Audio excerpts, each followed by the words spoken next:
อย่าลืมฟังเสียงเพลงอายห้องสั่งก่อนจากนวลนางอายยังได้ให้สัญญาว่าจะหักนาหักเดียวตลอดสิว่าหากผู้ใดลืมลาฝ่านั้นช่วยลงโทษให้อย่าลืมฟังเสียงเพลงอายห้องส่ง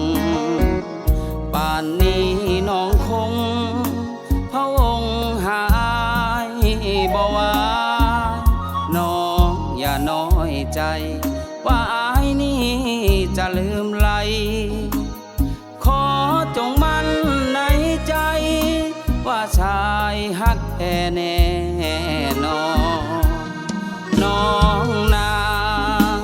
จะเหมือนตัวอายบ่นอหรือมีคู่ความหอพะนอจากอา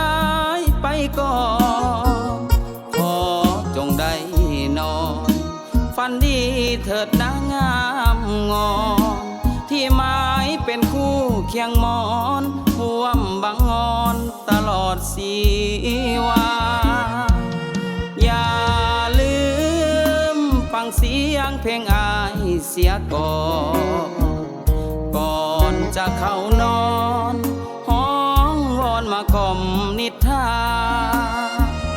ขอจงได้นอนฝันดีเถิดนะแก้วตาขอน้องอย่าลืมลาสัญญาสองเฮาเดินหน้า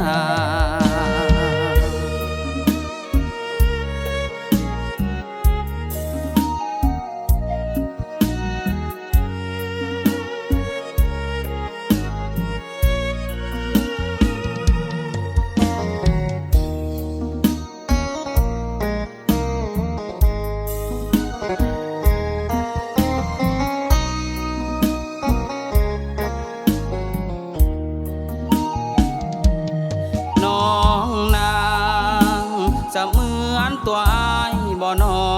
หรือมีคู่ความหอพะนอจากอายไปก่อนขอจงได้นอนฝันดีเถิดนางงามงอนที่หมายเป็นคู่เคียงหมอนห่วมบังงอนตลอดสีวาอย่าลืมฟังเสียงเพลงอายเสียก่อนจะเข้านอนห้องวอนมากล่อมนิทราขอจงได้นอนฝันดีเถิดนะแก้วตาขอน้องอย่าลืมลาสัญญา